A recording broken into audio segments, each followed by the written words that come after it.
周五的台股上演大惊奇，所有一切发动的火种就是台积电。今天一开盘就上攻站上了796点，也带动大盘了破2万点。可是10点半之后拉回，才说要居高思维。果不其然，没想到半个小时之后，台积电又再点火上攻。今天我们就问：2万只是昙花一现，还是将成为台股的新地板呢？重点是台积电还有多少火种？它的2大支柱 AI 加车电。我们今天就从 Toyota 释出的这一段丰田会长丰田章男密会台积电总裁魏哲嘉的画面，请敏宽来带我们来解读这一段画面背后藏着怎么样台积电的不败密码。俊相哥，本人入行28年，今天也算恭逢其盛。为什么呢？台股在今天看到了2万点。这当中最低的时候是3411，但这一波攻上2万点，最重要的一个关键，各位你们知道吗？就是一档台积电。台积电如果以现在的一个报价来看的话，到底是便宜还是贵的呢？我们说内行的看门道，外行的看热闹。今天俊相哥的节目，你就要给他看下去。为什么呢？今天的台积电早盘开到了796块，主要是因为2月份的一个营收。2月份大家都知道，在过年的一个时间，所以营收是1816亿，月减15.8%。但现在先跟各位说，这是小事。为什么呢？一档股票我们要看它长长久久。今年我们说内行的看门道，外行的看热闹。台积电来说的话，今年全世界各地，包括了晶圆厂，包括了封测厂，俊相哥10家要投产。那这10家投产完之后呢，目前所有的投行都在估，就是今年台积电的一个获利，现在在条件不变的情况之下，38块到40块它一定有。但各位，这只是今年AI 的元年。那到整个2025年呢？现在目前大家的一个推测是，以美元计价的情况之下，台积电的营收会冲到1000亿美金，也就是说，台湾有史以来第一家有公司冲到整个台币3兆的一个营收。那这个3兆的营收，先说明年的获利是多少呢？目前各大银行、各大投行的一个初估是在48块到50块之间。那我问各位今年大赚钱，明年大赚钱，而且现在不用再做资本投资了。它未来的整个配息会越来越高。过去5年当中，台积电从口袋掏出来的钱，整整掏出了台币6兆。全世界盖了这么多的厂，从今年开始要开始进入了大丰收期了。但是呢，台股来到这个地方呢，却进入了一个诡异的点。为什么呢？台股来到这个地方，台积电成为了一个人的一个武林。发生了什么事呢？3月7号。当整个台积电一家往前攻的过程当中，台股是涨的已经攻到19000多点23%的股票上涨，77%的股票在下跌。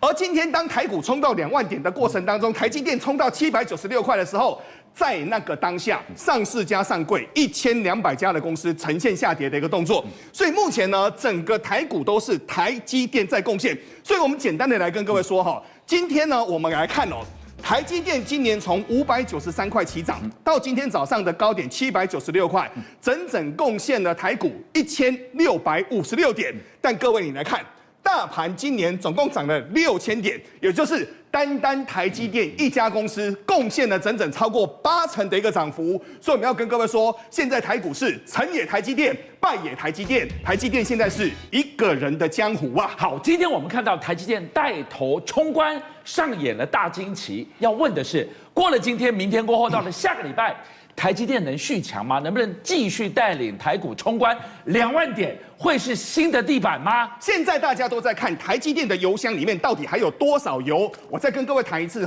台积电拉回，任何的拉回，它都是一个好的一个布局点。简单的来说，昨天台积电的 ADR 呢收在149.2元，上涨了5.39%，对不对？可是我们换算成现股的话是941块。我再问各位美国已经941，台湾今天收在784，这中间的差价是超过150块钱的所以差价空间还大不大？这是第一件事情。第二个，台积电没有想到来到现在市值来到了7710亿的一个美金，折合台币是24.3兆。这个已经是全球市值的第10大，美股当中的一个第8大。但没有想到大家现在呢，台积电各位都晓得，台积电的现金水位比中华民国台湾政府的现金水位还高，不打紧。现在是它一家公司跟台湾的名目 GDP 一模一样了那这时候大家就说：天哪！台积电的市值居然还赢过了比利时、阿根廷、瑞典等全世界80%以上的国家。我们说10年河东，10年河西。过去中国一家腾讯是比台积电还要更大的哦，现在台积电就如同叶问，一个可以打10个。发生什么事呢？台积电目前是市值整个所谓的美国中概股当中的一哥，对不对？我们来看哦，台积电是一哥阿里巴巴1877亿的，各位4倍。那我们刚刚说台积电要一个打10个嘛，有没有打呢？目前来看台积电可以拿下阿里巴巴、拼多多、网易、理想、京东、百度等等等等。也就是说，美国现在排名前10名的中概股，10个人排一起要打台积电，打不下来。这个就是台湾台积电的大荣光啊！继续给它看下去，支撑台积电营收的2大支柱。基柱、龙柱是什么？一个 AI 不用说，另外一个就是台积电的新蓝海车电。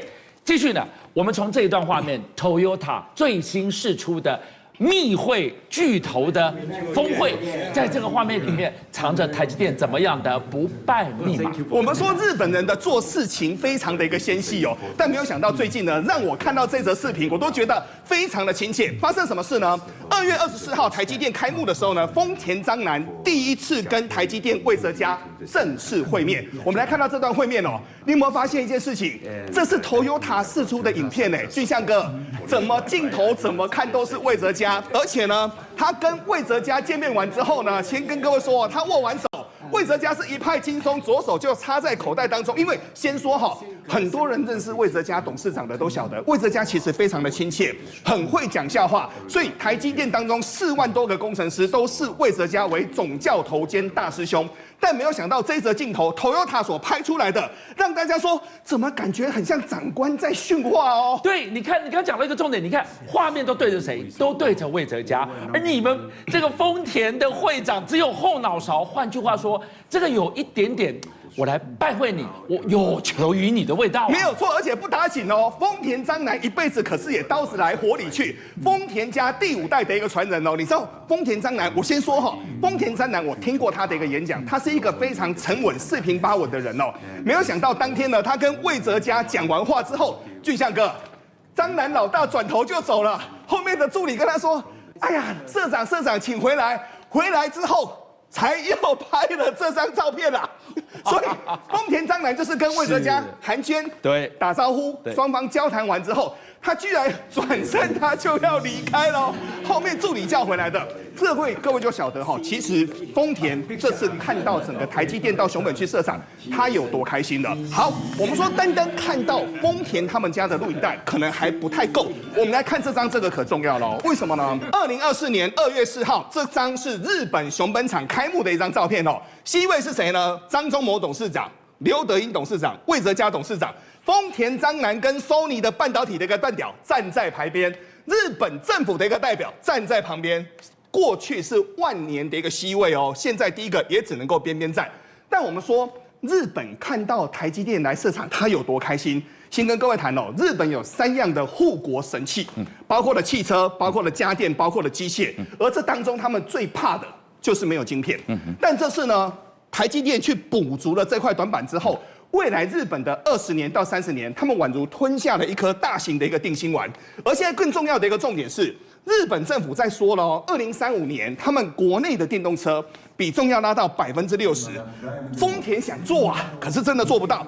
但这次熊本一厂它的12到28奈米，先把汽车这块补足起来，再来熊本2厂有7个东京巨蛋大会做。6到7奈米哦，这个未来的话，自驾车他们也可以说安了一个心。进一步来看，所以你看到一方之霸，全球最强的车霸丰田，现在有了台积电的助权之后，源源不绝的本土制造、本土使用的晶片，我就问他问鼎这个电动车的江湖，他更有底气了嘛？没有错，所以我们最近也可以从一则讯息当中来了解国内整个丰田最大的合作伙伴就是国内的和泰汽车。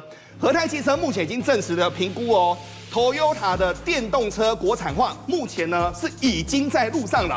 那目前呢，挑战所谓的100万有找的电动车，不管是 BZ 也好，不管是所谓的电动版的一个所谓的小鸭也好，那这有2个最重要的一个关键哦。第一个关键是什么呢？俊相哥，最近的电动车电池真的生产比较多，所以呢，电池下降了30%到40%。所以第一个原料成本已经下降了。是。第二个最缺的叫晶片，可是台积电去坐镇之后，晶片就不缺啦。所以丰田接下来他们问鼎电动车，成也台积电，败也台积电。但是我们更关心的是台股啊，台股成也台积电，败也台积电。下个星期台积电续强的理由，我们又看到了一个讯号灯已经亮起来了。目前来看的话，再跟各位谈哦。现在所有的投行所估计的一个获利是以今年的一个获利来算哦。今年的获利用美元去换算的话，我们有跟各位谈哦。2024年因为辉达它的整个出货会来到大概100万台左右 ，AMD 的一个出货会在50万台到整个60万台，所以台积电已经说了一件事情了，未来的整个所谓的 AI 的一个渗透率会以50%的渗透率往上走。前年3%，去年5%，今年会来到11%，但是会逐步向上。但有一个重点，因为 AI 它的毛利相对高，不管是3奈米、4奈米、5奈米这些的获利都非常非常高。所以现在大家在问的是，台积电有没有希望来挑战1000元？这个1000元，今年我们有把握，明年很有机会。为什么呢？2023年至今，它上涨了70%左右，对不对？但今年的 EPS 估38块，目前本益比在20倍左右，记得吗？我刚特别跟各位说，所有的投行来估，2025年它是要做1000亿的营收，10家工厂陆陆续续是多的10家工厂有陆陆续续要投产，所以呢，获利会到48到50元，这个是明年的一个看法。所以1000元会不会来呢？这是第一件事情，我们就来看看明年的一个表现。更重要的是。AI 在美国的妖股一家比一家更可怕。我们来看美超微，美超微很多人都说它是一间美皮台股的公司，为什么呢？它最重要的整个工厂设在台湾的桃园，研发设在美国的一个加州。各位，股价这样涨啊，吓死人呐！为什么呢？这一波美超微的股价是上涨了12倍。对，你没听错，上涨了12倍。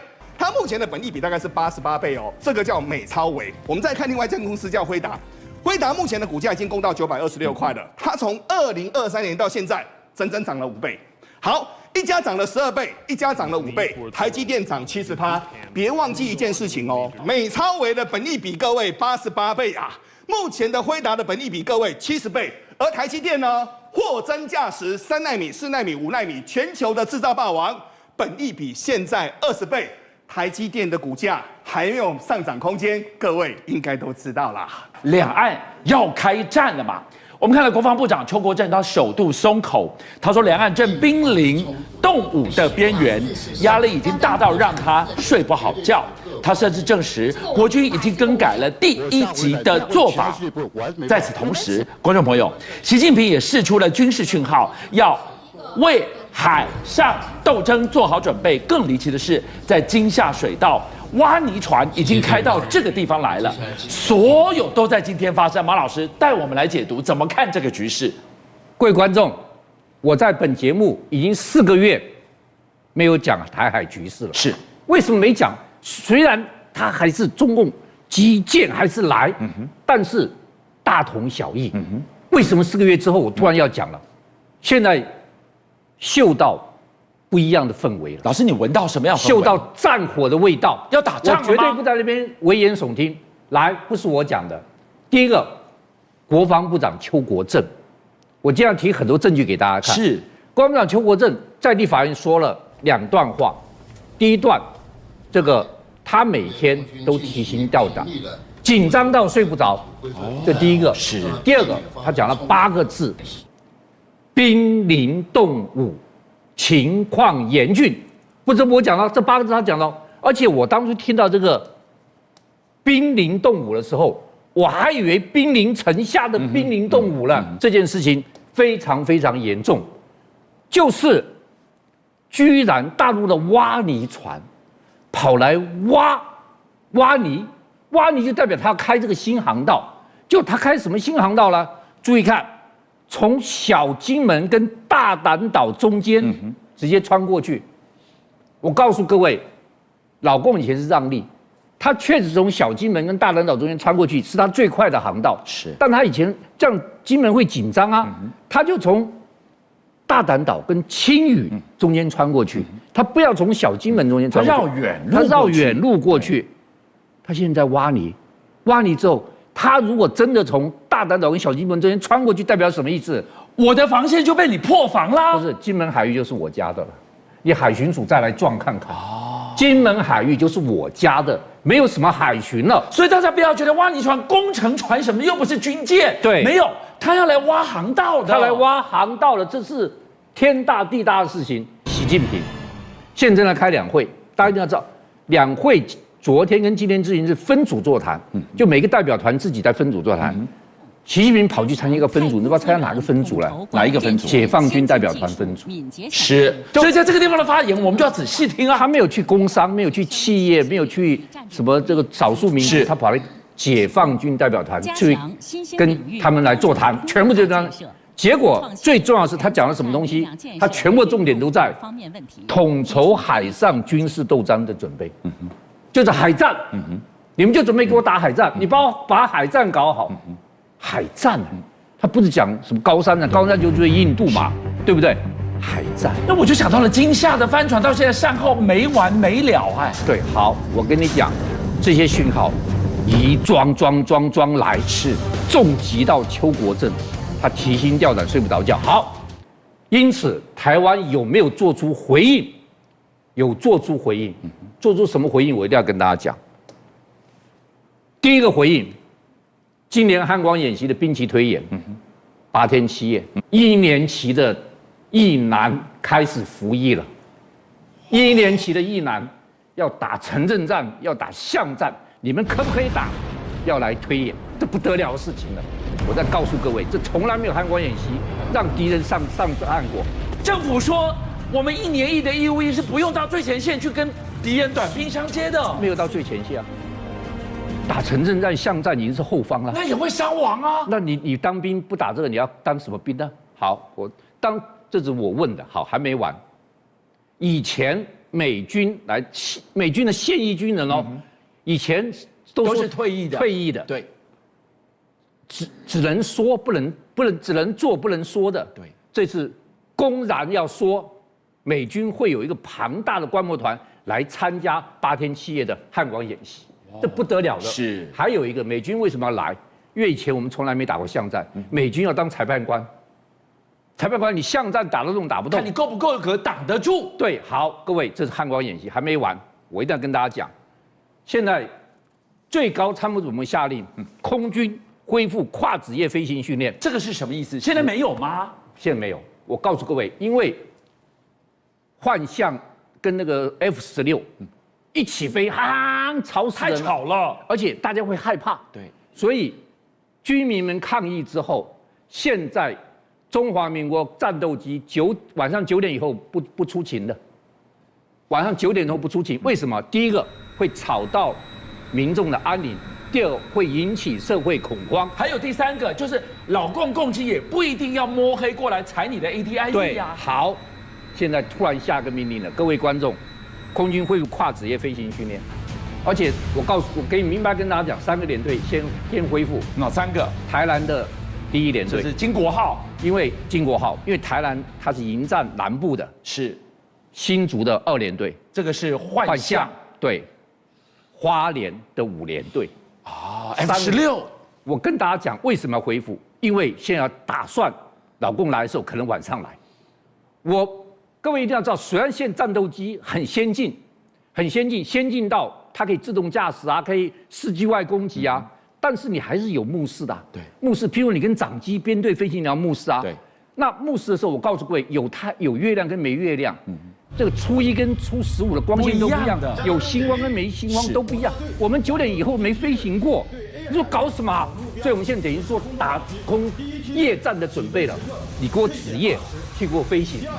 所以我刚刚讲陈建讲能战备战，这是第2件事情。到了没有？我还要给你讲更严重第3件事情。邱国正居然下令更改第1级标准，这个是什么？哦，今天在报纸上面斗大的标题都在写这3个字：第1级。对，马老师给我们解释一下，这件事情如何影响至关重大？哇，第一集是两岸开火的开第一枪，太重要了。我告诉各位，以前第一集的规定是这样子啊，第一个，前线出现状况，你要往上面报，要不要打第一枪，发第一炮，由上面来决定。那什么时候前线指挥官可以决定打第一集呢？对方开枪开炮。哦，他们已经扣扳机了，对他扣扳机，你再回击了，你才能回击了。是，现在不是了，现在第一集交给前线指挥官，权限到什么地方？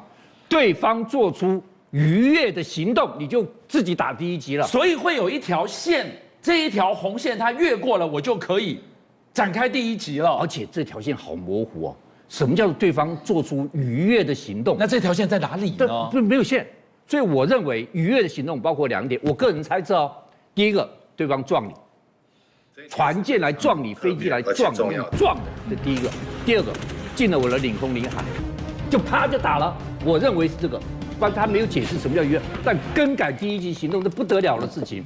好，最后一件事情我要跟大家再讲一下，就是老共现在多线饱和攻击，现在发生一个多可怕的事情，这什么东西？这是海警船呢，从来没发生过。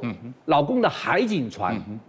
开到花莲港外面，他们都在金门绕吗？他就在金门绕，他居然跑到花莲港哦，在这儿，而且我再跟大家讲，是他进了我们24海里限制海域，24海里已经进到，这算领海了吗？不是限制海域，24海里是12里是领海嘛，进我们限制级海域，而且从来没见过海警船跑到我们东部，在花莲港，所以他现在。多饱和就是我不一定军舰啦，我现在海警船、研究船、这个民船、民兵船，你台湾怎么搞？我就贴着你24海里。对，而且我拿着去冲你，你要不要打我？各位一定要知道，在24海里、12海里冲撞，早就有各式各样的。最有名的，我一定要跟你讲，1988年黑海撞船事件。你看这黑海撞船事件，这什么东西？美国一艘巡洋舰约克号。跟一艘驱逐舰卡伦号跑去人家俄罗斯克里米亚半岛旁边的12海里里面去，已经踩进12海里了呀。他为什么踩进去呢？他要收集他电子讯号。是，所以这样，你第一次来我容忍你了，你第二次又来，结果俄罗斯决定撞他，派了2艘，一个叫忘我号，一个叫 KBR 6号，结果就跟他说，你进我海里哦。老美真厉害，他真的进他12海里，我就让你来撞吗？约克号被俄罗斯的忘我号从后面一撞，棒撞进去，你知道发生什么事情吗？他的那个反舰飞弹架被撞落，这么严重，这两国要开战了吧？我告诉你，反舰飞弹架上面是实弹，若爆炸的话不得了了。另外一艘卡伦号也被 KB 那个6号从后面棒撞了。毛老师，我问你。所以来亲门踏户的那个时空是美国，对。现在来亲门踏户，我认为就是共军，对。我军可以像苏联当时撞他这样去撞过去吗？我现在就跟大家讲，以前是不准撞的，但现在第一集，邱国正下令改变，从第一集到要对方开枪开炮，你才能去撞他，不然不能撞。这是以前的，现在最新的命令下来了。只要对方有逾越的行动，你进我12海里，这就对你是逾越海里，我就可以撞你。所以我告诉你，现在两岸擦枪走火的机会大大的增加。第一集随时可能爆发，你在睡梦中都告诉你，跟邱国正一样，不会睡得安稳的。出大事了，观众朋友，我们给大家来看到4月涨电价，我们还在担心催出通膨，洗干多少尾搞呢？刚刚公布的2月份的 CPI 居然冲破了3%，创下19个月来的新高，连主计处官员都觉得好像不太妙哦，还没涨电价就已经破3%了，4月电价再涨上去，那还得了？今天精品带我们来看到，从一个观察指标，大家会很有感。过去差不多150、180可以让你吃到饱的平价排餐，现在已经涨超过2倍价，你可能都还吃不到。通膨海啸真的四面八方蠢蠢欲动了吗？今天讲到这个是有点心酸吼。首先跟大家讲说，台积电今天的这个股价已经到784块，可是你有没有想到，去年台积电的员工平均薪资273万元新台币，比前一年317万还少了13.8%，而4年来首次下滑。另外一个角度，台积电员工，我就是科技新贵啊，科技新贵就是我们领薪水的天花板。如果连天花板都往下压的话，那更多不是在科技业工作的人，不是更苦了吗？没错，所以你刚刚讲到这种从上而下层层堆叠，就知道说，来看看我们的这个物价哈，也就是说3月7号，也就是昨天主计处啊已经公布了这个我们2月份的消费者物价指数 CPI 来到3.08，推升到3.08，是一年半19个月以来的新高哎。那问题是我跟俊相和观众朋友们讲，其实2月份的重要民生物资啊，它的 CPI 下滑到3.17，就是国际大宗的像黄小玉啊、黄豆、小麦、玉米这些物资，其实都下降了大概超过2成多。那你这个涨破38，38已经超过警戒值，就是通膨的定义了。对，这涨什么道理的？而且外食费还增加到0.48%，可以说是将近一年10个月以来的最大幅。你刚刚的疑问就是说啊，为什么既然重要民生物质下降了，那偏偏我们消费者物价指数 CPI 却推升？重点就是来了，接下来电价要调整了，电价调整会带动物价的上涨啊！这相信我觉得大家听得到，都会觉得哇，那不是那个所有的民生物价又开始往上 K 给了2个层次，所以这个3.08%突破3%这件事情，难道有很多的店家？他们先预期心理知道电价要涨，先跟你调高价格吗？我们的疑问。第二，都还没涨电价就已经破3%了，电价再涨上去的话，后面日子要怎么过？所以当然就是只会越买越贵，越来越贵。你看经济部长王美花，她有提到说，官方试算的话，我们一般台湾在民生用电330度以下的这个用户大概是908万户，电价如果涨了5%啊，每个月最多就是增加9块钱到34块钱啦。你讲的一派轻松，但是来看看国发会主委龚明鑫怎么告诉我们。他说，如果电价涨了1成，也就是10%的话，它会冲击到这个 CPI， 它的这个通货膨胀啊，会上调到0.12%，因为你还会加上一些间接性的这个影响，和包括其他的这个波动，你可能会让这个通膨啊再增加0.2到0.3，全年的通膨率会落在2%上下。哎，一个很简单道理，你不要只看说王美花部长讲说没有了1个月涨你9块到34块，对不起啊，奶，你今天如果我讲一个面包好了，面包要什么？要面粉，要糖，要奶油，每一个涨一点点，涨一点点，涨一点点，涨到我手上，这些我都要买单嘞。所以面包就会涨价啦。所以你反映到，再加上如果电价又调整的话，那又会反映在你制作的过程。你难道不用烤箱吗？对，烤箱不吃电吗？所以我消费者，我通通要买单呢。是啊，所以也难怪龚明鑫说2月底的时候，主计处上修今年的这个全年预测，本来是1.64，后来通膨它就上修到1.85。那如果照他今天这样讲的话，又会突破2%，那当然会推升到很高啊。尤其是我们只要通膨一增加的话，你要知道增加个1成。那个94亿元的这个消费者支出就会增加。我们来看看过去曾经在这个电价调整的时候，以前发生过什么事？1973年的时候，那时候我们台湾发生这个面临全球第一次的石油危机，当时的经济部长这个孙运璇啊，他在当年的年底宣布调涨油电价格。随着刚刚我们讲的。消费者电价都会有预期心理的蔓延，结果隔年啊，这个通膨率直逼50%啊！哇，这不可想象哎！所以后来调涨了，又在增加这个物价。是，你要看到从产业关联表，你可以发现电力的向前关联系数它是达到2.88，比这个石油跟煤制品的2.6和自来水的1.43来得高哦。那你看到这些关联系数，只要当电价涨了1成，就我刚刚讲的10%。消费者就要多支出我刚刚说的94亿元新台币，而且你会马上反映在这个 CPI 上面，生产的成本会增加504亿元，所有的成本都会转嫁到我们消费者身上。所以哪里像是王美花部长讲的这么岁月静好？没了几个月给你起10块银两呀，不是这样的。所以好，回过头来，今天我们请浅秋带我们来看到，都还没涨电价 ，CPI 就已经来到了3.08。那4月份涨了电价之后，我们日子怎么过啊？听王美花讲话，真的会是站着说话不腰疼，会被他活活气死，你知道吗？真的是完全不知道民间疾苦啊！有没有搞错？他根本搞不清楚。如果我电费到时候每个月给我增加超过34块，我找谁要？我找王美花哦，不管他还在不在台上，他下台了，我要追着他要。为什么？刚刚讲为什么店家明明还没有涨吗？没有，他们先前已经被涨过一波了，记得吗？他当时是涨的是中小型的店家，对，先涨过一波店价了，现在民生店价才又要来涨。那他还敢讲说什么？我们会争取政府补贴，听到这句更生气。他已经补贴多少钱给那个贵的要死，已经在天价。因为那个像绿电的采购，理论上是可以波段式，可以低点买、高点买，有可以调整的空间。可是他们这种外行人在领导的时候，永远买在高点，永远在头痛医头的时候赶紧大批的采买，永远都买在最贵，拿了我们多少纳税钱、我们口袋的钱掏出来去买了。那现在我们倒霉的是谁？我们老百姓。现在又要被涨的时候，你要想想看哦，不要忘记现在通膨指数现在上2一定是以上的，而 CPI 超过3.08，去年本来还估2点多，哎，不会到3那么高，一定经济很好。我们在民党执政下多好，就现在证明现在已经到3.08了，而且不要忘记这是长期被低估的，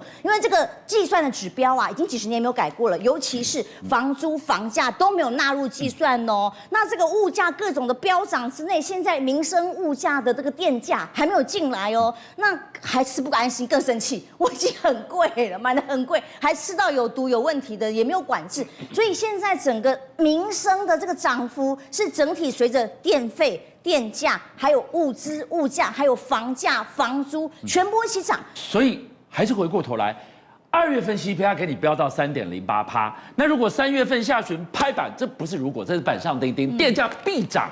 4月涨上去，又加上夏季电价的双重效应之下，我就问，通膨海啸会多严重呢？想到通膨海啸，就要想到我们念书的时候，俊相你一定吃过我家牛排，吃过，这个多平价，是当时110块。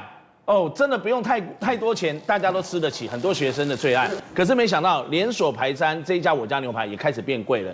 曾几何时，你再去看它的这个连锁店，自助吧不是100多块了，是350变成360啊。那如果你要吃主餐牛排，比如说乐野牛排，380变390，鸡腿排就变400，蒜香鸡排啊也变420，光是去年就调涨了2次。大家会讲到，哎，这个是平价100出头就可以吃得到嘞。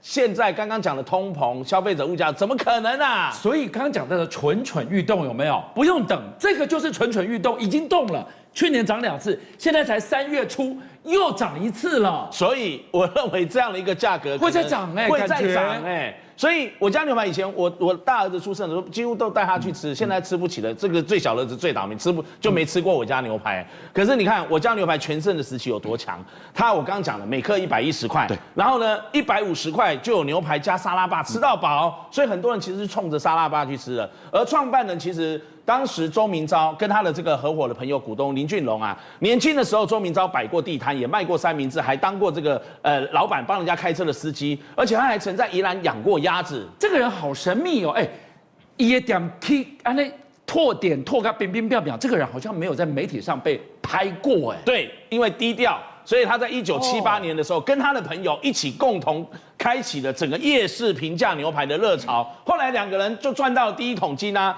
然后等到1987年的时候。这个周明钊就想说，他要创立这个平价的我家牛排。可是他另外一个朋友林俊龙，他就认为说他要走中高档路线。后来创立了也是很知名的斗牛士，就在当时的300-400块以上。那周明钊创立我家牛排之后，因为主打平价，然后最后反而创造了年营收50亿元的这个王国啊！哇，赚越少反而赚更多。怎么说？他除了连锁店不断的开放加盟之外，还有。因为我做牛排，我做猪排，我要鸡排，我要肉块嘛，我要进货呀。对，我干脆上游进货，我就自己一条龙式的包下来，所以他就成立了这个他的整个进货的公司，冷冻的工厂，创立了树生开发公司。而且当时大家都注重在北部的市场，没有人注意到中南部，忽略了。结果他没想他去中南部拓点，光是在中南部设点，他就可以设3个点，然后而且100辆的冷冻配送车，有些在中南部开牛排餐厅的，就说哇。当天叫货叫牛排，马上当天早上叫，中午下午就可以送来，很快，比其他点在北部的快得要命。所以在这种素食业和餐厅啊，讲究的就是快速服务的时候，他们达到了那个抢占市场的先机啊。好，一条龙赚钱赚得风风火火，但为什么现在你真认真要去找我家牛排，你不一定找得到？为什么？现在看到的都是孙东宝了，但是你看我家牛排为什么找不到？比较少了，全盛时期我刚不是说超过200家，到现在陆续全台湾大概就是30几家。那因为当时他第一次首创免收这个加盟金，而且他是让他的员工出去创业，所以他协助员工创业的时候，在2000年高峰期，全台店数都破200家，那每年呢卖出80万公斤的这些牛排，你看相当于多少？400万，如果是你一克牛排200克、300克、400克啊。相当于400万克牛排，这个真的很厉害。可是你刚提到一点，我觉得怪怪的。你知道加盟当然有个门槛，要有一个加盟金嘛，那是门槛嘛。可是都没有成本就让你学到技术，如果你学会了，我出去我跟你做一样的，我回来跟你打对台怎么办呢？就是因为开放了加盟之后，它的管理上面临了人情压力，然后往内互打的结果只剩下35间店啊。所以这样的一个状况，它怎么能够像全盛时期的王国？不过他现在准备东山再起。东山再起，在林口 A9机捷捷运站那附近啊，他开了一间全台湾最大的我家牛排的这个餐厅啊，你知道吗？占地超过200多坪，然后有将近300个座位。为什么会这么吸引呢？因为去过的人都说，他350块钱的100样的这个自助吧，把费吃到饱。讨论的已经不是盘餐什么排什么排，什么主餐了，是把费了呀。对，通常都是把费，然后去搭配主餐。是，那主餐反而不是主餐，是变配餐了。所以大家都是冲着把费去。但是我刚刚回应了一开始的这个通货膨胀的 key 给，连把费一样都是要涨到350块，但是也只有靠这个，他开始用这个方向去吸引消费者。好，浅秋。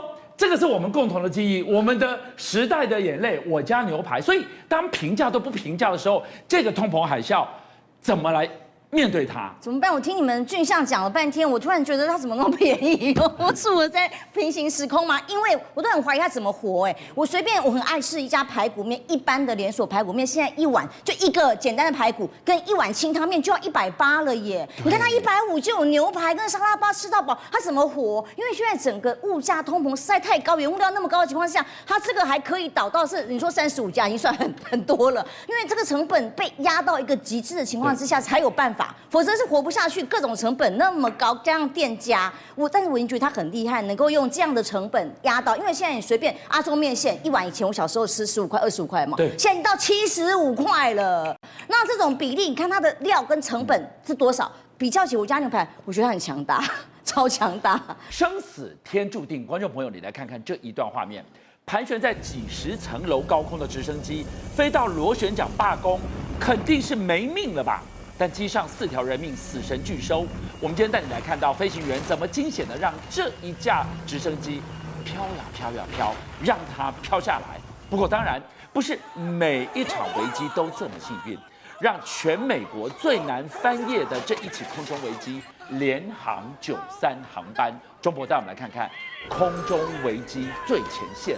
是最近美国的客机不知道为什么接二连三呢发生了很多的一些空难的意外我们先来看呢，前几天美国联合航空 UA-35的这个777客机，我们晓得777客机其实是波音里头最大的双引擎客机。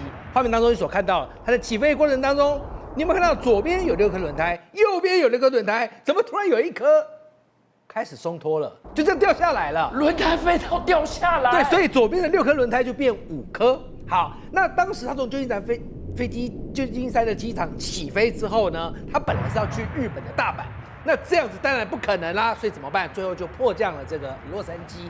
可是大家应该都跟我一样好奇，想要问这个轮胎掉下来之后，后来怎么了？发生什么事情？还好没有砸到任何人，只砸到车。砸到了他们旧金山国际机场的员工停车场，砸烂了几台车的后挡风跟前挡风玻璃，真的是祸从天降，无妄之灾耶！是，不过我们就是说嘛，不幸中大幸是还好没有砸到人，但问题是大家就问啦，这架飞机在少了一颗轮胎的情况下，还有办法能够顺利降落？当然很难。所以他们才会在起飞25分钟之后不久就先迫降洛杉矶国际机场除了这件事情之外呢，还有就是在夏威夷有一辆直升机呢，它载着4名观光客想要来做空中的直升机的观光旅行，没有想到飞着飞着，大家有注意到一件事吗？有人看到螺旋桨，不动了，罢工了，不动了那我不就完全丧失了对上浮的支撑力是，量了那当然，因为吗？它引擎熄火，然后螺旋桨不转了，那这个直升机就眼看着就是接下来就会开始漂浮滑翔，最后一定是坠机啦。不过还好，当时的飞行员临危不乱，没有任何惊慌，仿佛啊，就是对他事情来讲非常的淡定啊，他就这样缓缓的朝着夏威夷某处叫做霍诺普海滩坠下。只有一个人背部稍微受到一点伤之外，4个人加这个飞机的驾驶员完全都没事。奇迹耶！哎对，空中停格五宝停在那个地方，你的螺旋桨罢工，照理讲，4个人要活命机会很低耶。是，其实最近啊，美国航空也不知道到底怎么了啊，好像仿佛被诅咒一般。之前1月不是还有一个舱门掉下来吗？对是不是？好，不过呢，这个我觉得很惊险，因为它完全过程都被乘客近距离拍下来，就是737。怎么又是737？其实我跟俊相报告，737啊，它是一个非常常被运用于载客的这个载体客机。可是呢，这个乘客透过他窗边座舱的这个窗户，拍到距离他只有20公分的左引擎冒火了。好，所以他整个拍下这个过程呢，因为这个火因为太明显了，所以呢，机组人员也立刻广播说，很显然的，我们飞机左侧的引擎出现了很明显的故障啊，座舱人员在广播的时候还蛮镇定的啊，为什么呢？因为你不能用恐慌的语气，不然大家会更恐慌。那当然啦，起飞不久之后呢，引擎都已经喷火了，所以立刻就迫降啊。好，那飞回原来的机场，好，因为它才刚起飞没多久，所以还够近，就飞回原来的机场，所有人都平安无事。跟各位讲，在空中看，它不是喷火，它是冒白烟，因为温度很高，夜晚中你在往天空看的时候，喷的是白烟，那其实在现场看，它是在喷火啊。生死有命，富贵在天，这真不是说假，不是每一次都可以这么幸运。观众朋友，接下来我们请钟博带我们看进去，在所有的空中危机事件当中，让美国人心中最难翻页过去的2个最重要的档案。对，空难通常都是9死1生，但是9死就是还是有那1生啊。这个奇迹发生在2009年。那2009年当时呢，这架飞机呢是由这个纽约的拉瓜迪亚国际机场起飞，驾驶的机长叫做萨利啊，有没有觉得很耳熟？没错，这就是大家赫赫有名，后来由Tom Hanks 所拍摄的《萨利机长》这部电影。那为什么说这部电影的内容有名？是因为萨利机长他做出了人类史上所有机长都不太可能做出的事。他竟然可以让一架客机它是空中巴士 A320这么大的庞然大物迫降在纽约的哈德逊河。你们觉得可能吗？来，我稍微解释一下。它在这个迫降的过程当中你看起来是很平和就是它的这个机尾先着河，然后呢，机腹再着河，然后最后呢，因为在整个撞击的过程当中，还是有左引擎掉落掉到河底去，但整个飞机大致上都还完好，因为飞机完好很重要。在迫降河上，如果飞机真的破水的很严重，水进来，要么淹死，要么冻死，要么砸死。所以呢，它的飞机能够保持得很完好，代表它在迫降滑翔的过程当中，它的技术非常的到位。那为什么当时会发生这件事情？是因为萨利机长发现飞机一起飞，两边的引擎就被鸟击，全部都挂点，2个引擎都挂点，代表完全毫无动力。那时候他本来想要飞回拉瓜迪亚机场，但是因为他的飞行系统出了问题，他无法掉头，所以他又打算要飞到最近的新泽西州机场。可是他又发现他的动力，滑翔的动力不足以滑到新泽西州，那怎么办？所以当下他做出了要迫降哈德逊河的决定。观众朋友，一个机长要决定迫降在河流上是非常非常的挣扎，因为通常迫降有几个顺序的，他们是有 SOP。第一个，最好折返最近的机场；第二，很平的道路；第三，空旷的地方。好，大家依序空旷的地方。怎么听到这里都没有水啊？对，为什么？因为水其实你在迫降的时候，那个水压它碰到你的飞机，它对于你飞机的那样的一个解体，或对你飞机所造成毁损，远大于空旷的地方或平面的道路。还有我刚才说了，水一旦进到了这个飞机里头，它会造成飞机里头进水，很可能会溺水。你知道，其实 A320有一个按钮，它如果按下去的话，它可以让这架飞机在河面上迫降的时候，将所有飞机的气孔封住，让水能够进不去。是。不过萨利机长当时没有按这按钮，为什么？你知道萨利机场在决定从我们刚才说这也去不了，那也去不了，我必须迫降，迫降在哪儿？避开人群。你知道他总共有几分钟可以决定这些事情？千头万绪，他只有4分钟，还要包含迫降。大家都晓得，2001年911的恐怖攻击，一共有4架飞机，好，当时被恐怖分子给挟持了。那么第一架呢是美国航空的11号撞到了这个双子星，再来第2架是联合航空175号，也是撞到双子星世贸中心。那么第3架呢是美国航空77号撞击五角大厦，也就是他们的国防部。那么第4架呢，就是你在电影当中常常被看到翻拍的联航93客机。为什么这个客机后来并没有撞到双子星，也没有撞到五角大厦？它本来恐怖分子挟持它要去攻击什么？他要去攻击更可怕的华盛顿特区的白宫。白宫。后来为什么剧本没有照着这个演对呢？，本来要攻击白宫，还有旁边的国会大厦，但是之所以没有成功，没有让这个恐怖分子成功的原因，是因为当时这架飞机，有时候这就是天算不如人算，似乎真是天注定。这架飞机呢，也就是联航93，它是要从新泽西州的机场起飞，飞到旧金山去，但是当时 delay 了43分钟。那也因为它 delay， 所以在飞机上的这些机组员跟乘客在飞机上就知道了有2架飞机去撞了我们说的世贸中心，还有1架飞机去撞五角大楼。你再听一次哦，如果没有 delay， 那这些恐怖分子他所挟持的这4架飞机，是不是会同时精准的去执行任务，让你飞机与飞机之间无法知悉联系，就也没有人可以见义勇为的去制止嘛？但就因为他 delay 43分钟，所以当时联航93上的机组人员立刻联络塔台，说他们知道了这样的恐怖攻击事件，而且他发现现在他们的飞机也被挟持，挟持者有爆裂物、有炸弹。